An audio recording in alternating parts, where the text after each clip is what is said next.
Hi hello అండి, simple వంటలకు స్వాగతం. ఈరోజు మనం ఎంతో ఈజీగా బీరకాయ శనగపప్పు కర్రీని ఎలా తయారు చేసుకోవాలో నేర్చుకుందాం. ముందుగా నేను ఒక కప్పు శనగపప్పుని తీసుకున్నానండి. శనగపప్పుని గిన్నెలో వేసుకుని శుభ్రంగా కడుక్కుందాం. ఇలా కడిగిన శనగపప్పుని స్టవ్ పై పెట్టి ఉడికించుకుందామండి. అలాగే నేను ఒక పెద్ద సైజు ఉల్లిపాయ, 2 పచ్చిమిరపకాయలు తీసుకుని సన్నగా తరిగి పెట్టాను. అలాగే 3 టమాటాలు తీసుకున్నానండి. 3 టమాటాలు సన్నగా తరిగి పక్కన పెట్టుకోవాలి. అలాగే నేను ఒక 1/2 కేజీ బీరకాయలు తీసుకున్నానండి. బీరకాయల్ని చెక్కు తీసేసి ఇలా ముక్కలుగా కట్ చేసి పెట్టుకోవాలి. ఇప్పుడు స్టవ్ వెలిగించి గిన్నె పెట్టుకొని ఆయిల్ వేసుకుందామండి. ఆయిల్ హీట్ అయిన తర్వాత సన్నగా తరిగి పెట్టుకున్న ఉల్లిపాయ ముక్కలు, పచ్చిమిరపకాయ ముక్కలు వేసుకొని కలుపుకుందాం. అలాగే కొద్దిగా కరివేపాకు వేసుకొని కలుపుకుందామండి.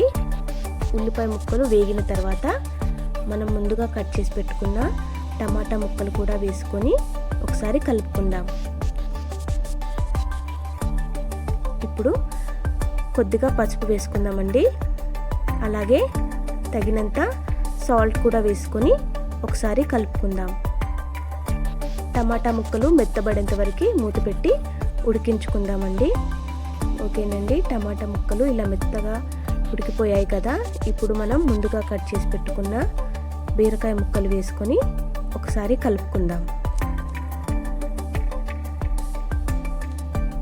ఇప్పుడు ఒక 5 నిమిషాలు మూత పెట్టి లో ఫ్లేమ్లో పెట్టుకొని స్టవ్ని ఉడికించుకుందామండి.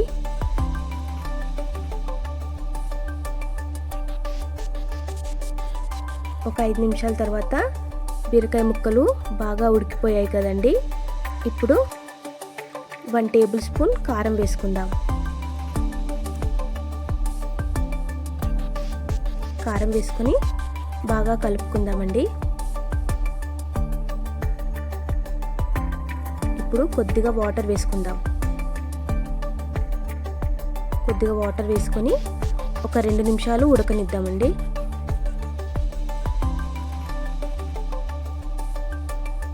ఒక 2 నిమిషాల తర్వాత ముందుగా ఉడికించి పెట్టుకున్న శనగపప్పుని వేసుకొని ఒకసారి కలుపుకుందాం.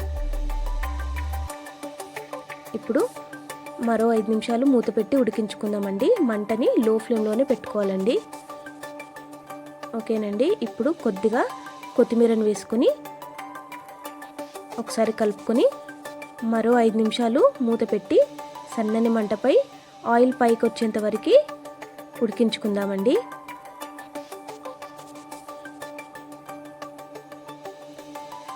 ఓకేనండి, చూసారు కదా, ఆయిల్ పైకి వచ్చింది. ఇప్పుడు స్టవ్ని ఆఫ్ చేసుకుందామండి. ఎంతో ఈజీగా బీరకాయ శనగపప్పు కర్రీ రెడీ అయింది.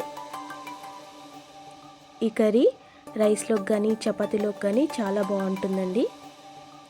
ఈ వీడియో కనుక మీకు నచ్చినట్లయితే ప్లీజ్ లైక్ చేయండి, షేర్ చేయండి, సబ్స్క్రైబ్ చేసుకోండి ప్లీజ్. Thank you.